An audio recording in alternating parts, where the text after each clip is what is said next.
Robi dungu, Robi koplak, Robi anak si Alek. Ngapain sih lu pakai nitip bensin segala? Elah. Nasi gua kecampur bensin, Robi. Nggak bisa dimakan, Robi. Aduh, sorry gitu Yot, bilangin nggak usah nangis. Itu kan bukan salah gua. Iya, tapi lu pakai nitip bensin segala. Ya kan gua darurat Yot. Terus gimana dong gua buka puasa? Mana nggak ada duit lagi? Robi, Ya nelen ludah aja dulu, yang penting batal. Kagak mau? Elah, udah sono lo minta maaf. Hah? Serius ini? Gua harus minta maaf? Ya iyalah, minta maaf sono. Robi bego. Iya. Pak Rungkat, maafin saya ya Pak. Kagak mau, ntar aja lebaran. Sore itu, hiruk-pikuk jalan raya menyajikan pemandangan khas bulan suci Ramadan yang penuh berkah. Di tepi jalan yang padat merayap, sebuah mobil hitam mewah terparkir dengan bagian bagasi yang terbuka lebar, memamerkan tumpukan ratusan kotak nasi siap santap. Pemilik mobil itu adalah Yono dan istrinya, sepasang suami istri yang kini telah meraih kesuksesan finansial yang luar biasa.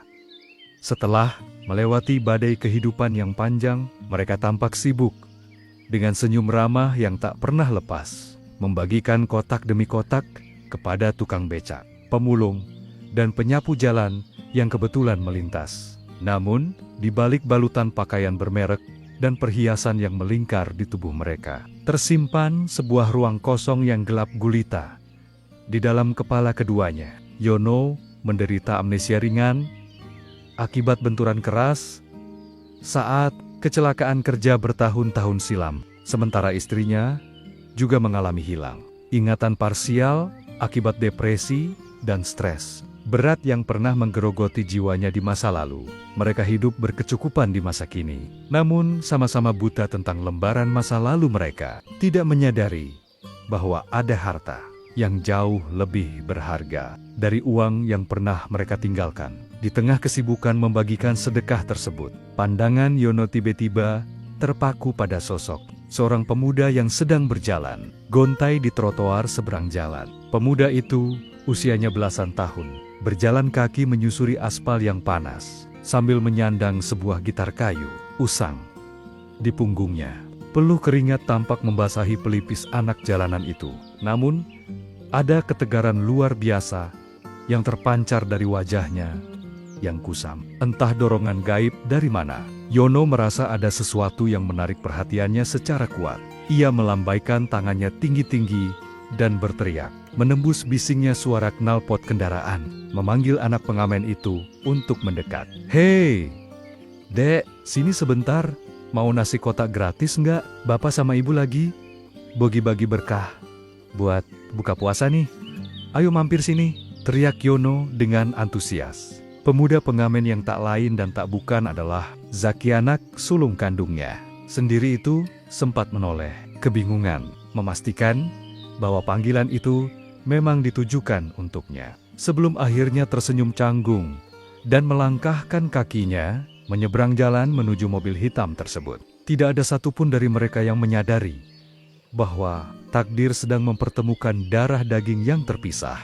Oleh kejamnya waktu dan hilangnya ingatan, ketika Zaki akhirnya berdiri tepat di hadapan Yono dan istrinya, ia menadahkan tangannya yang sedikit kasar untuk menerima sekotak nasi dan sebotol air mineral. Saat itulah sebuah keanehan mulai menjalar di udara. Yono menatap lekat-lekat wajah anak muda di depannya, dan seketika itu pula batinnya berdesir sangat hebat, seolah ada aliran listrik tak kasat mata yang menyengat ulu hatinya. Saat mata mereka saling berserobok, dan Zaki mengangguk sopan sambil berkata, "Makasih banyak ya, Pak, Bu, semoga rezekinya makin lancar." Suara bariton Zaki yang sedikit serak itu sukses membuat Yono merinding. Istri Yono yang berdiri di sebelahnya pun tanpa sadar memandangi pemuda itu dengan tatapan yang sulit diartikan.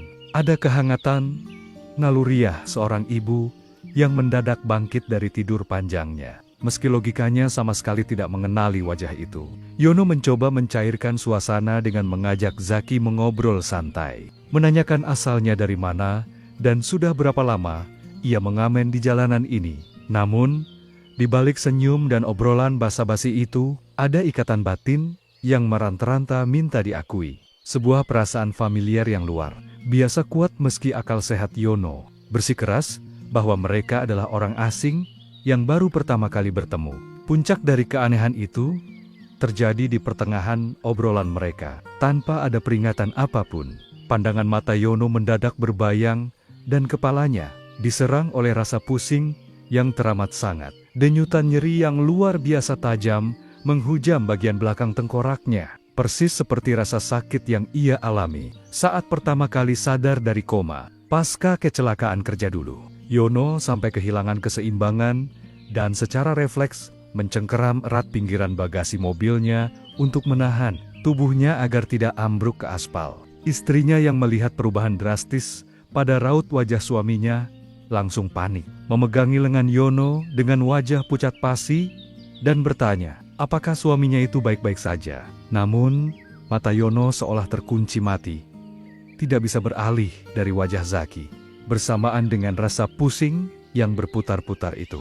Sekelebat bayanggen-bianggen, buram yang terkunci rapat di dasar. Otaknya mencoba menjebol dinding amnesianya. Secara paksa, ia melihat kilasan samar tentang tangisan seorang bayi merah, bayangan sebuah gubuk yang sempit dan pengap, serta sebuah perasaan perih yang menyayat hati tentang sebuah perpisahan. Ingatannya seolah dipaksa bekerja secara brutal hanya karena menatap garis wajah anak pengamen tersebut, membuat Yono meringis kesakitan sambil terus memandangi Zaki. Dengan dahi berkerut dan napas yang memburu, melihat pria paruh baya di depannya tiba-tiba memegangi kepala dan tampak kesakitan.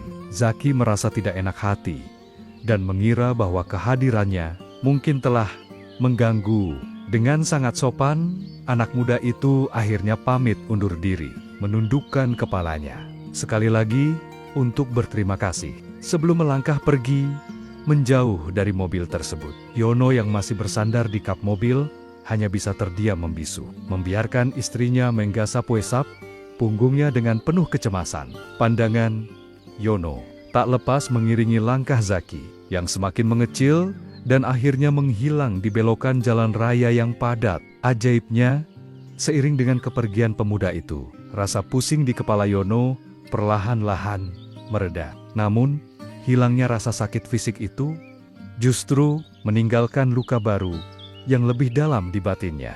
Yono dan istrinya saling bertatapan, sama-sama merasakan sebuah kerinduan dan kekosongan yang sangat aneh di dada mereka. Mereka bertanya-tanya dalam kebisuan sore itu, mengapa menatap mata seorang anak jalanan yang tidak dikenal bisa memicu reaksi fisik dan emosional sehebat itu. Di bawah langit Ramadan yang mulai gelap, mereka berdiri mematung di pinggir jalan, berharap suatu hari nanti tabir yang menutupi ingatan mereka akan terbuka dan menjawab misteri tentang siapa pemuda berwajah sendu yang baru saja berlalu, membawa sekotak nasi dan serpihan masa lalu mereka.